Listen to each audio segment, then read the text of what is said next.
बम चल रहे हैं, ईरान मार रहा है अमरीकी अड्डों पे, अमेरिकन और इसराइली मार रहे हैं ईरान के अंदर, ईरान वापस ड्रोन और मिसाइल मार रहा है इसराइल में, और पाकिस्तान की हुकूमत ने पाकिस्तानियों पे बम मार दिया। इतना बड़ा मिसाइल मारा है पाकिस्तानियों पे कि पाकिस्तान की तारीख में आज तक किसी ने इतना बड़ा जुल्म पाकिस्तानियों पे नहीं किया। ये जनाब शहबाज शरीफ की हुकूमत है जो अवाम के वोटों से तो आए नहीं, तो अवाम की इनको फिक्र भी नहीं है। इन्हें पता है कि आसिम मुनीर साहब इन्हें पकड़ के लाए इक्तदार में और जाली फार्म 47 पे इनको लाकर बैठा दिया। डील ये है कि इन्होंने आसिम मुनीर साहब से इक्तदार लिया और बदले में आसिम मुनीर साहब ने इनसे इक्तदार लिया, यानी उन्होंने लाके इनको हुकूमत में बैठाया, इन्होंने उनको एक्सटेंशन दी और साथ में उनको इस्तिस्ना भी दे दिया, फील्ड मार्शल भी बना दिया, और अब ये मिलकर अवाम की खाल उतार रहे हैं। यानी गैर जरूरी तौर पर इन्होंने पागलपन की हद तक पेट्रोलियम मसनूआत की पाकिस्तान में कीमतें बढ़ा दी हैं। जंग लगी है खित्ते में और अभी सिर्फ चंद दिन हुए हैं, आबनाए हुर्मुज़ बंद हुई है, वहां से जहाज नहीं आ रहे।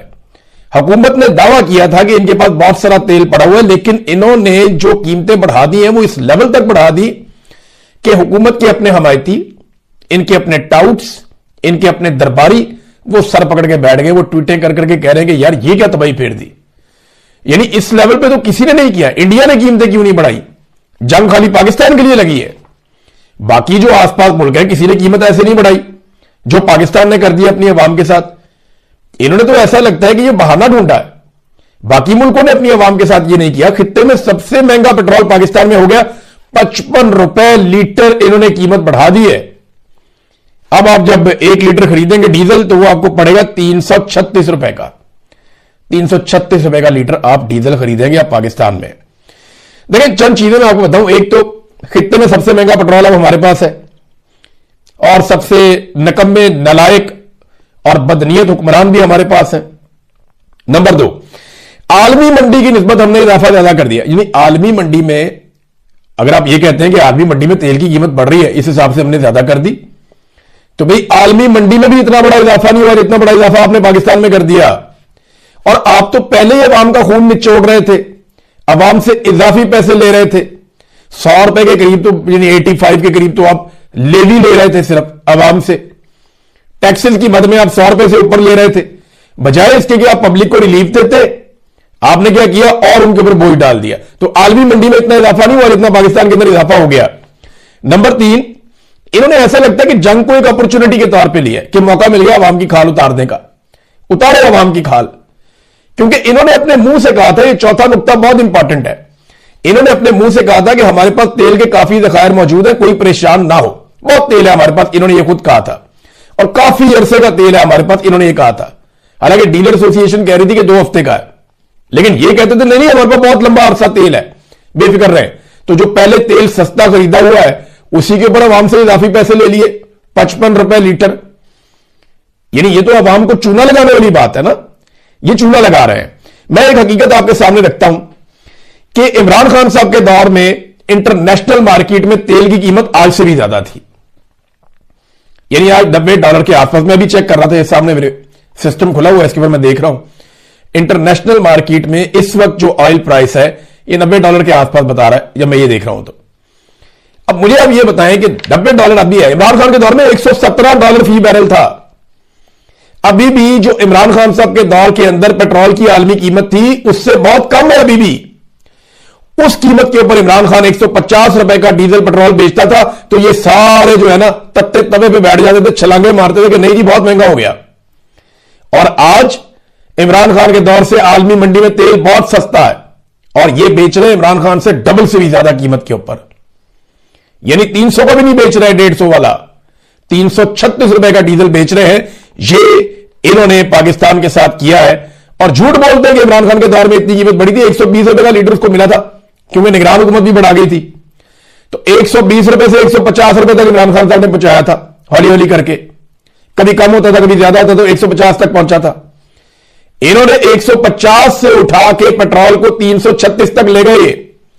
अब आगे किसान को मार पड़ेगी, उसकी गंदम लगी हुई है, उसकी फसलें लगी हुई है, उसको डीजल चाहिए होता है, 100 काम उसने करने हैं किसान ने, फसल पक के तैयार होनी है, और उसके बाद तरसील का मामला, ये हर चीज महंगी हो जाएगी पाकिस्तान में जिस किस्म का इन्होंने ये हरकत की। ये तो कहते थे मोटरसाइकिल वालों को मुफ्त पेट्रोल दिया करेंगे हम, इनकी जलसों में आप तकरीरें उठा के सुने ना, ये आले शरीफ की और आले जरदारी की, और साथ में ये जो एक फौज ने बनाई थी पार्टी तरीके इस्तेकाम, इनकी तकारीर आप उठा के सुने। कहते थे जी हम जो बिजली कम इस्तेमाल करेगा 200-300 यूनिट उनकी बिजली मुफ्त, जो मोटरसाइकिल लेकर आएगा पेट्रोल पंप पे उसका पेट्रोल भी मुफ्त।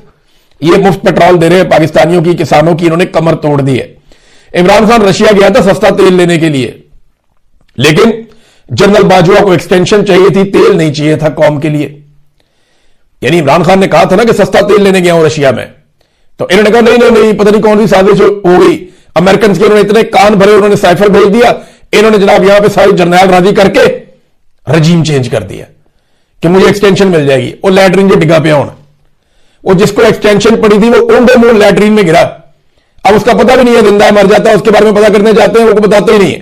फैमिली सोर्सेज से बात करते हैं, वो कहते हैं हमें बात करने की इजाजत ही नहीं है, पता नहीं उसके अंदर क्या मामला है।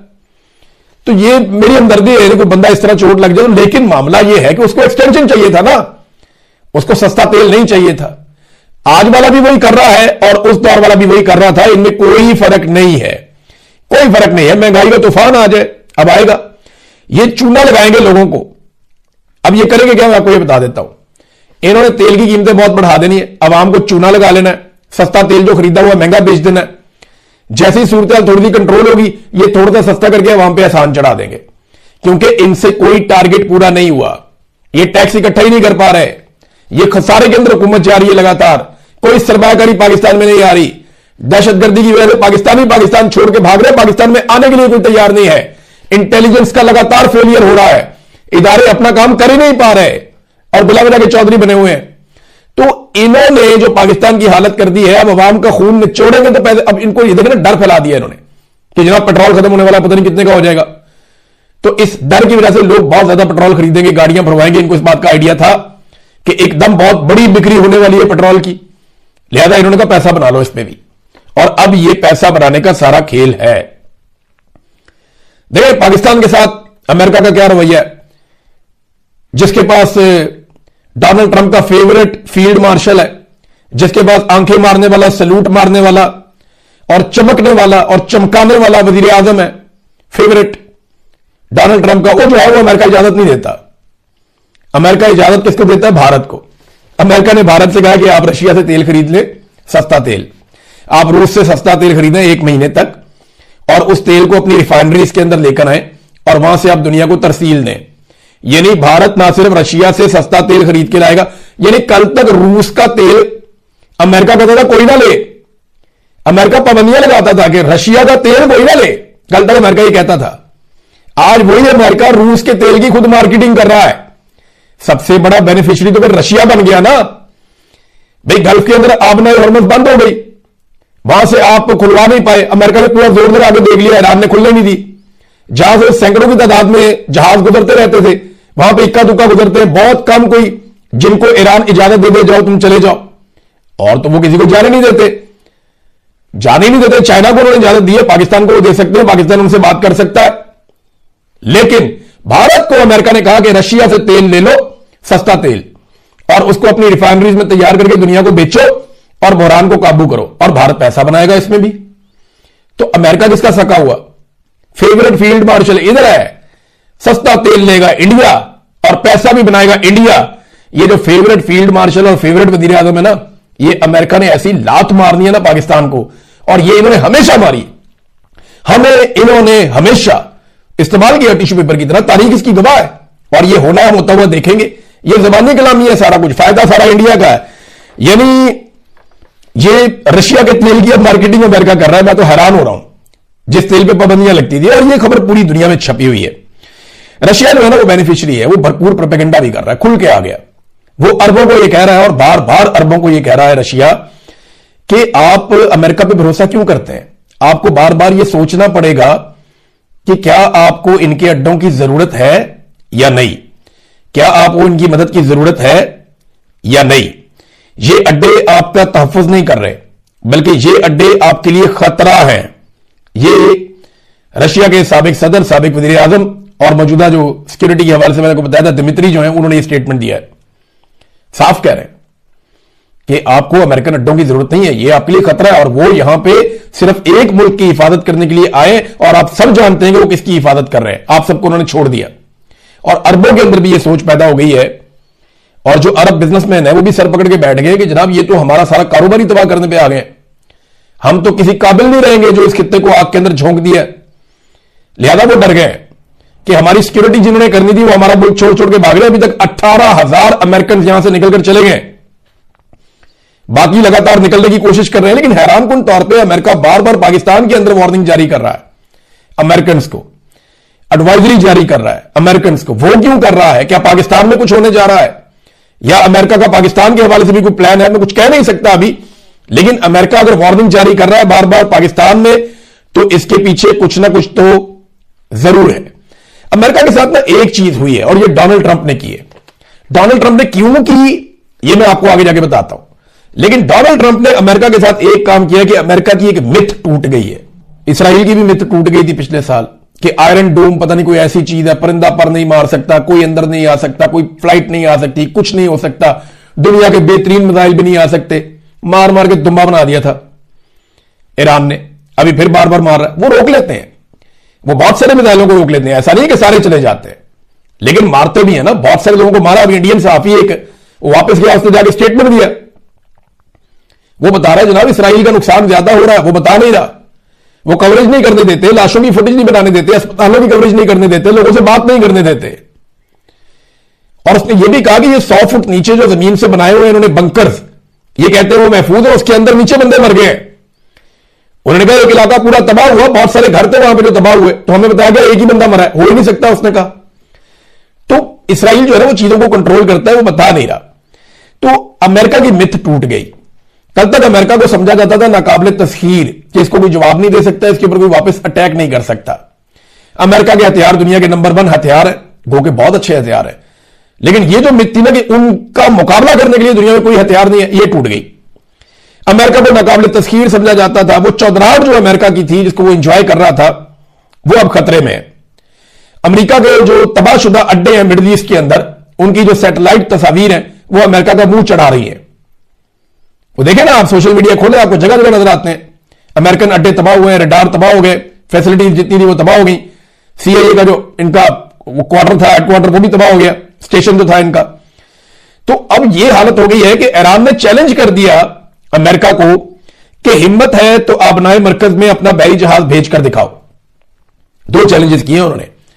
अमेरिका कहता है हम ये आबनाए हरमज को खुलवाएंगे, तो ईरान ने कहा आओ खुलवाओ, हिम्मत है तो आओ इधर। और अमेरिकन नहीं आ रहे, बल्कि वो भारत को कह रहे हैं कि रशिया से ले लो तेल, हम इधर नहीं आ रहे। ये मिथ टूट गई, अमेरिका की चौधराहट गई उसकी, और डोनाल्ड ट्रंप ने वार दी पकड़ के। ये अमेरिका के साथ डोनाल्ड ट्रंप ने बहुत बड़ी ज्यादती की है, अमेरिकन के साथ और अमेरिका के साथ। ईरान अभी तक हमले कर रहा है, अमेरिका भी हमले कर रहा है। दूसरा, ईरान चैलेंज करता है कि हमारी जमीन पे उतर के दिखाओ, आना है तो आओ, फिर ऑन ग्राउंड आओ, फिर हम आपको बताते हैं। वो कहते हैं जी हमने नहीं आना। जो हमले हुए ना वो 3-1 के रेशो से हुए अभी तक, यानी जितना अमेरिका ने और इसराइल ने मारा है ना, उससे 3 गुना कम ईरान ने मिसाइल और ड्रोन फायर किए। 3-1 की रेशो है। मैं पहले 24, 48 या 36 घंटों की बात करते हैं, पहले 36 घंटे का डाटा मेरे पास है। उसमें यह हुआ था कि 3000 बम मारे हैं अमेरिका ने और इसराइल ने, जबकि 1000 उसके जवाब में ईरान ने मारे। अमेरिका और इसराइल के बम आकर लगते एक्यूरेटली, जबकि जो ईरान के बम है वो जाते हैं, उनमें बहुत सारे जो है उनको रोक लिया जाता है, लेकिन बहुत सारे जाके लग भी जाते हैं। तो नुकसान तो हो रहा है और वो दिखाई भी दे रहा है। ईरान पर जो हमले हुए इसमें 1200 शहरी शहीद हो गए हैं, 13 मेडिकल सहूलतें तबाह कर दी गई हैं, यानी ये भी लिहाज नहीं किया जा रहा, ये जंगी जराइम में आता है। 20 तालीमी इदारे जो है वो तबाह कर दिए गए हैं। रेड क्रिसेंट के 9 पॉइंट्स को इसराइल ने तबाह कर दिया है, जहां पे लोगों को मदद देनी थी, जबकि 200 के करीब बच्चे भी शहीद हो गए। ये हो रहा। जो विल्सन ने एक इल्जाम लगाया, ये अमेरिकन सेनेटर हैं, आप जानते हैं इनको, इन्होंने इल्जाम लगाया कि वॉर क्रिमिनल प्यूटन अमेरिकियों को कत्ल करने के लिए ईरान को इंटेलिजेंस फराहम कर रहा है, तो रूस को भी सबक सिखाया जाए। बात तो ठीक है, क्योंकि ईरान जितने एक्यूरेट अटैक कर रहा है, जैसे एग्जैक्ट उसको एक एक लोकेशन का पता होता है कि ये जनाब वो पॉइंट है जहां पे अटैक करना है, तो ये तो फिर चाइना और रशिया की मदद के बगैर नहीं हो सकता। इतना शानदार सैटेलाइट का निजाम ईरान के पास नहीं है। वो कहीं से पक्की इंफॉर्मेशन उनको मिलती है, टिप, उसके बाद वो अटैक करते हैं। तो ये वो कर रहे हैं। CIA स्टेशन तबाह हो गया है। इराक में भी ईरान ने अमेरिकी लॉजिस्टिक कंपनी है ब्राउन एंड रूट, उसके ऊपर हमला किया है। वहां बड़े पैमाने पर आग लगी हुई है, बहुत नुकसान हुआ उनका। और इसके अलावा ब्लूमबर्ग के मुताबिक $300 मिलियन मालियत का रडार सिस्टम है खलीज के अंदर, वो भी तबाह हो गया है। ये उसकी फुटेज भी दिखा रहे हैं साथ में, ये ब्लूमबर्ग दिखा रहा है। और इसका एयर डिफेंस के लिए एक बड़ा कलीदी किरदार था। फिर कुवैत में अमेरिकी फौजी अड्डे की तबाही के सैटेलाइट मनाजर भी आ गए कि जनाब ये भी देख लें। फिर बगदाद इंटरनेशनल एयरपोर्ट के करीब अमेरिकी बेस है विक्टोरिया, उसके ऊपर हमला किया, वहां पे भी आग लगी हुई है, ये मनाजर भी आ गए हैं। और यूएई में पैट्रियट डिफेंस सिस्टम को निशाना बनाने का एक बहुत बड़ा दावा सामने आया। ये पैट्रियट डिफेंस सिस्टम, ये दुनिया में 2-3 है जो दुनिया के टॉप के हैं। एक पैट्रियट है अमेरिकन, एक रशिया का S-400 है, वो एक और पे काम कर रहे हैं जो उससे भी जदीद है। चाइना का एक है बहुत लेटेस्ट, वो आने वाला है, उसके ऊपर भी वो काम कर रहे हैं। दुनिया का बेहतरीन यही सिस्टम है। वो कहते हैं यूएई के अंदर जो है ना, वो पैट्रियट का एयर डिफेंस सिस्टम, उसको निशाना बनाने का दावा किया। कुछ वीडियोस और तस्वीर भी इसमें सामने आ रही हैं। अब ट्रंप ने ये अमेरिका के साथ क्यों करवा दिया? अमेरिका के साथ तो ये बहुत